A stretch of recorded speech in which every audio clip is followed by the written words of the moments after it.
잠언 29장 18절 말씀 다 찾으셨나요? 네, 우리 같이 합독합니다. 시작. 묵시가 없으면 백성이 방자에 행하거니와 율법을 지키는 자는 복이 있느니라. 아멘. 예, 오늘 잠언서에 이렇게 보니까는 묵시가 없으면 백성이 방자에 찐대요. 이 묵시는요 하존이라고 해요. 히브리어로 하존 써있죠. 예, 영어 성전에는 비전이라고 되어 있습니다. 예, 비전, 바로 묵시는 비전을 이야기하고요. 방자에 행한다. 요거는 파라라고 해요. 파라. 신중, 경고망동하다. 신중함이나 그리고 자제력을 잃어서 경고망동하는 거. 비전이 없으면 사람은 경고망동한대요.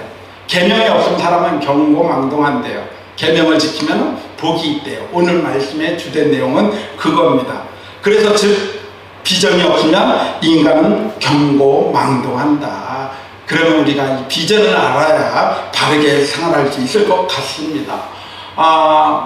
영어로 보면은요, 비전이 있고요, 드림이 있고요, 그 다음에 앰비션스가 있어요. 그러니까는 비전, 꿈, 야망이 있습니다. 이 세 개 이렇게 보면은 그냥 똑같아요. 희망, 나의 희망사항, 그리고 내가 원하는 거, 바라는 거, 그것을 비전이고 꿈이고 또 앰비션스, 야망이라고 합니다. 국어사전을 이렇게 보니까는요, 내다보이는 장래의 상황을 비전이라고 해요. 국어사전으로 이렇게 보니까 내다보이는 장래의 상황을 비전이라고 하고, 꿈은 실현하고 싶은 희망이나 이상, 내가 바라는 희망이나 이상을 꿈이라고 합니다. 그리고 야망은 크게 무엇인가를 이뤄보겠다는 희망이 야망이에요.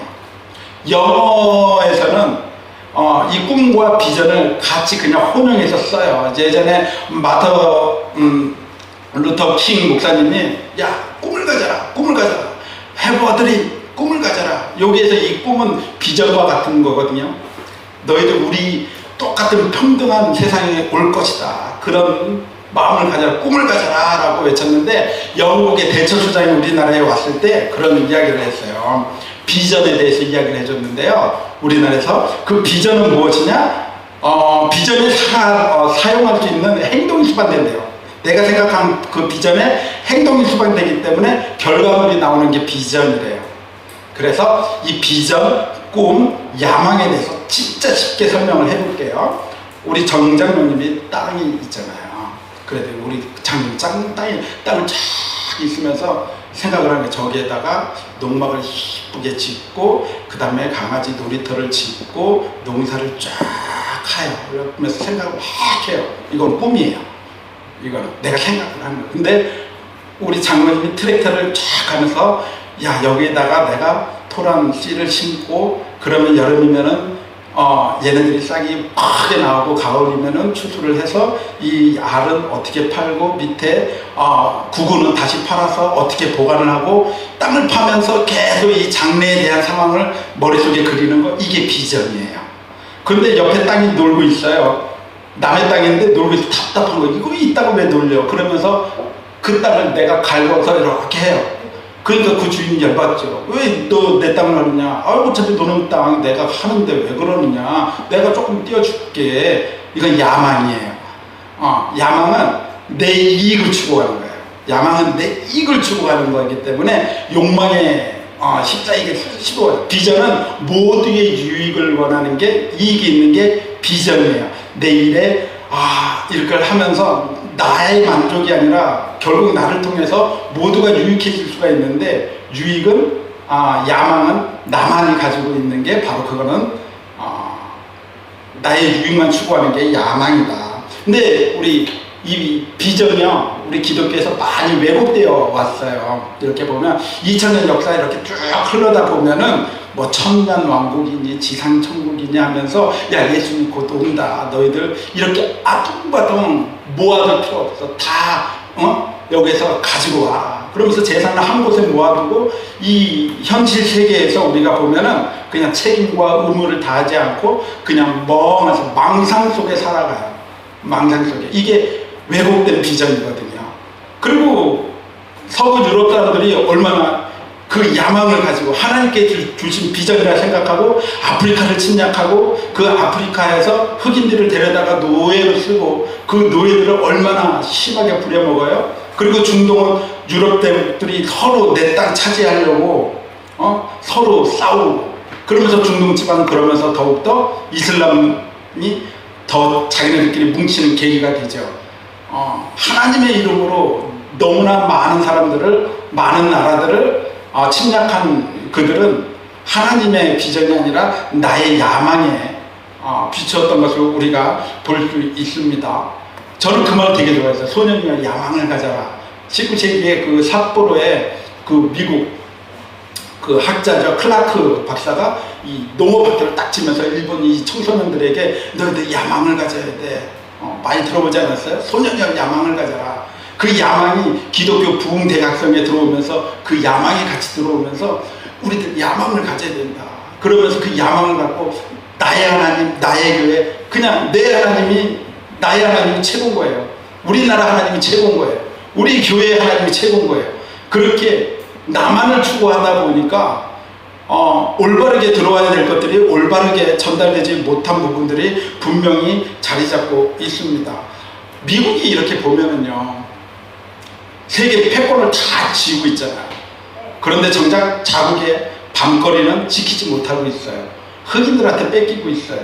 그렇게 자기네들이 불러다가 짐승처럼 막대했던 거기에 대한 대가가 아닌가. 세계를 그렇게 호령을 하지만 정작 자국 나라의 그 밤거리의 문화는 그 큰 힘을 가진 미국이 꼼짝 못하는 걸 보면 야, 이거 인지상정이다 라는 생각이 들기도 합니다. 그래서 우리는 비전의 실체가 뭐냐, 비전의 실체가, 비전이 없으면 인간은 분명히 방자해집니다. 성경에 말씀되어 있죠. 망상을 쫓으면 분명히 패가 망신합니다. 너무 망상, 공상 속에 있으면 사람이, 이번에 어제 큰 사건이 일어났었죠. 분당에서 이 정치병이잖아요. 예, 망상은 결국 가다 보면은 자기 속에 갇히게 되거든요. 그럼 패가 망신을 하게 되는 것을 우리가 보기가 돼요. 또 야망을 쫓으면 나뿐만이 아니라 내 자신, 또 내 자신과 우리 이웃들에게 흉기가 되기 충분하다는 거예요. 그래서 크리스찬인 저와 여러분은 분명히 비전의 사람이 되어야 되는데, 그러면 정확하게 그 비전이 무엇인가 여기에 대해서 정확하게 짚고 넘어가 보도록 하겠습니다. 방 안에서 우리가 야, 내 비전이 뭐지? 이렇게 찾으면은 그것 자체가 바로 망상이고 야망이 될 확률이 커요. 내가 하려고 하니까는. 그래서 내가 하는 게 아니면 그러면 무엇이냐? 중요한 것은 나를 통해서 이루시기 원하시는 하나님의 비전이 있는 것을 우리가 알아야 된다는 거예요. 나를 통해 이루시기 원하시는 하나님의 비전, 그것을 알기 위해서는 분명히 꿈하면 누가 생각나요? 꿈하면은 요셉이죠. 요셉하면은 꿈이죠. 예. 저는 주일학교 때 공과 시간에 그렇게 배웠거든요. 요셉과 같은 큰 꿈을 가지자. 너희들 요셉처럼 큰 꿈을 가졌을 때 하나님께서 사용하신다. 그리고 그렇게 큰 나라의 일꾼이 된다. 주일학교 공과 때 배웠던 기억이 나요. 지금은 이제 많이 달라졌어요.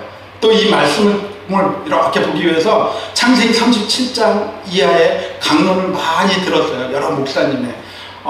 많이 이렇게 듣는데 너무 귀한 말씀들이 많아요. 그런데 개조, 간혹 이런 예전 버전으로 막 우리 꿈을 갖자고 설교하시는 분들이 간혹 나와요. 근데 참 비교가 돼서 좋아요. 다 한결같은 비교가 되는데 좋은 말씀 중에 이상한 말씀도 있는 것을 통해서 분별할 수가 있어서 참 좋았던 것 같아요. 근데 요셉 이렇게 보면은요, 37장에 이렇게 보면은 17살이에요. 그 당시 17살이면 만 나이니까는요 19살, 18, 19이면 다 큰 청년이에요. 그 청년이 자꾸 아버지한테 가고 고자질하는 그 얄밉지 않겠습니까? 그리고 그렇게 아버지가 가르친 거야, 편애하게. 그렇게 17년 동안 불쌍하다고 사랑하는 아이라고 얘한테만 편애했던, 그거는 분명히 야곱의 잘못인 것 같아요. 야곱도 정작 당신도 그 편애 속에 자랐잖아요. 형만 좋아하고 자기는 등한시했던, 그렇게 살았으면은 자기는 안 그래야 되는데 자기는 더 그래요. 그런 요셉을 통해서 그래 형편없는 요셉을 하나님께서 사용하시는 걸 보면 야 하나님의 계획은 따로 있다. 왜? 너무 얄밉잖아 진짜. 이게 보면 너무 얄미워요. 우리 아까 보자 그랬죠? 창세기 37장 8절 말씀이죠. 창세기 37장 펴보셨어요? 창세기 37장 8절 말씀.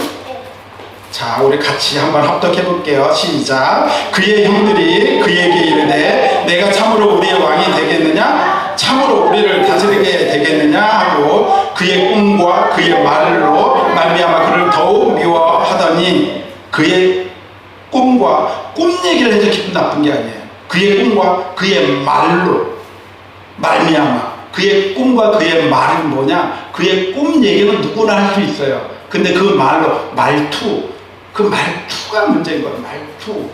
그 말씨로 얘기하면 얼마든지. 그리고 어린아이가 형 나 이런 꿈 꿨다면 얼마나 귀여워요. 근데 다 큰 녀석이 비아냥거리면서 그 말투로 형 나한테 잘해 보여야 될 걸 나한테 아마 이제 형들 나한테 다 인사하던데 절하던데 막 벼가 형들 다 나한테 절하더라고. 하늘의 별들이 형들이 다 나한테 절하더라고.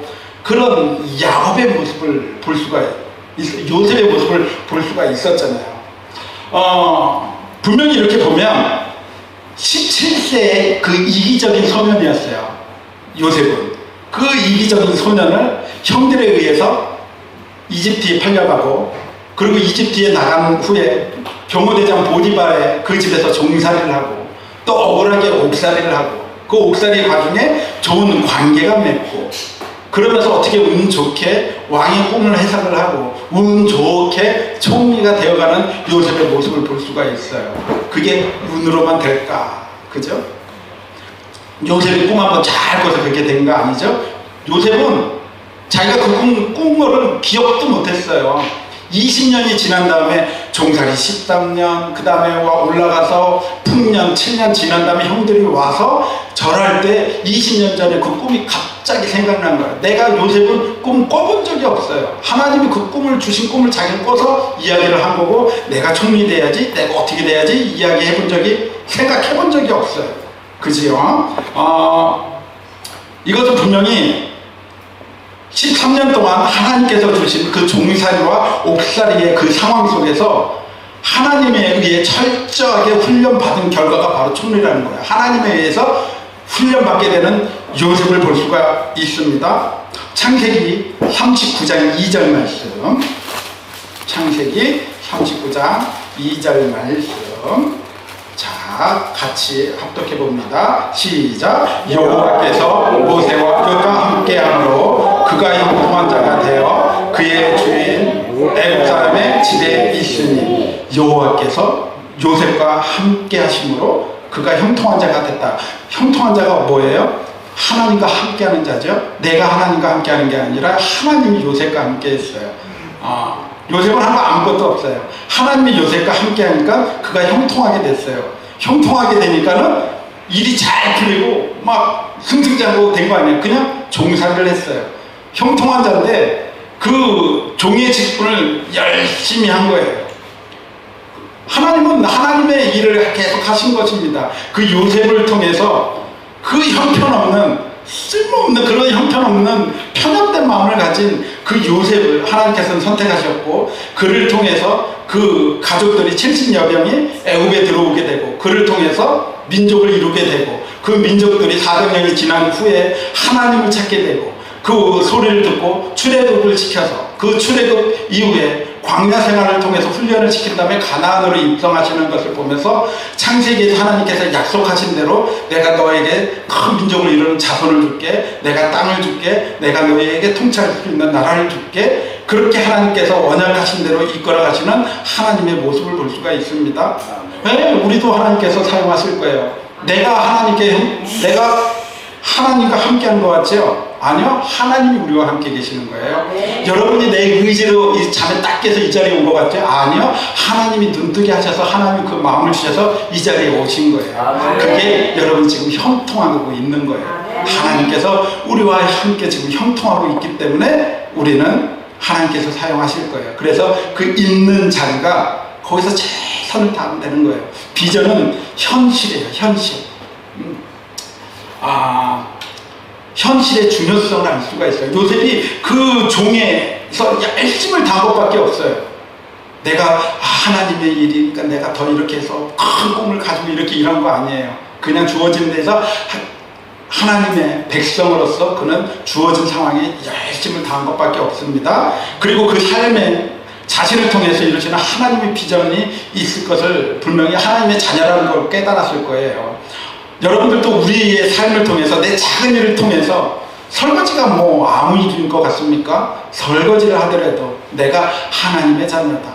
내가 청소를 하든 내가 직장에서 일을 하든 농사를 짓든 어떤 일을 하든 어떤 사람을 만나든 내가 하나님의 자녀인 것을 분명히 그 그리스도의 삶이 풍겨 나와야 돼요. 작정 안 해도 돼요. 그게 하나님과 형통한 사람의 삶인 줄 믿습니다. 그리고 지닌 것에 소중함이 있어야 된다는 거예요. 오늘은 곧 내일을 위한 예비라는 것을 우리가 인식을 해야 된다는 거죠. 오늘이 있으니까 오늘을 잘 준비해서 내일을 꿈꿀 수 있는 거죠. 그래서 우리 비전은 뭐냐? 하나님의 비전은 뭐냐? 그 오늘 원래 찬양이 있었어요. 원박이가 있었잖아요. 원하고 바라고 기도합니다. 하나님의 꿈이 나의 비전이 되고 예수님의 성품이 나의 인격이 되고 성령님의 권능이 나의 능력이 되길 원하고 바라고 기도합니다. 하나님의 꿈이 바로 나의 비전이에요. 하나님의 꿈이 뭐냐? 여러분들이 주어진 자리에서 하나님의 자녀인 것을 긍지를 여기고 그 주어진 삶에서 열심히 박달면 되는 거예요. 열심히 그 가정에서 가정다운 모습을 보여주면 되는 거예요. 나로부터 시작되는 것을 여러분 믿으시길 바랍니다. 제가 예화 하나만 딱 들게요.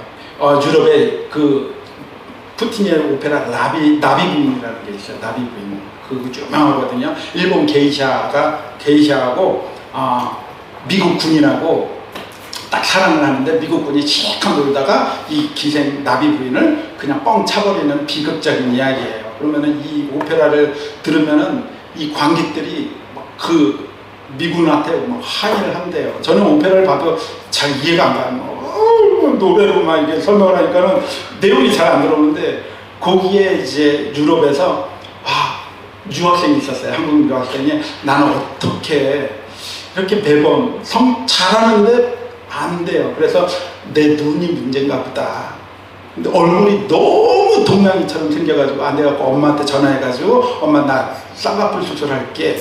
그래갖고 그래. 그러면서 엄마가 강남에 제일 좋은 성형외과를 예약을 해놓고 너 그때 와라. 그러면서 알겠어. 예약 잡아놓고 딱 디데이를 잡아놓고 교회 예배를 드리는데 목사님 왜 하나님께서 주시는 대로 창조의 역사를 거역하느냐. 여러분들 여기 쌍꺼풀 수술 함부로 하지 마라. 하나님께서 알아보시지 못한다. 여러분들 천국 가면은 하나님 알아보지도 못한다. 자꾸 얼굴에 손대지 마라. 근데 웃자고 한 얘기가 그 자매님한테는 굉장히 마음에 와닿았던 거예요. 그래서 바로 엄마한테 엄마 나 쌍꺼풀 수술 취소할게 그랬더니 그 엄마가 난리가 난 거죠. 제일 유명한 거기를 대기하려면 1년이 넘게 걸리는데 그걸 어렵게 뒷돈 주고 구해놨는데 안 한다 그러니까 그 같은 날 작은 콩쿠르에서 대상을 받게 돼요.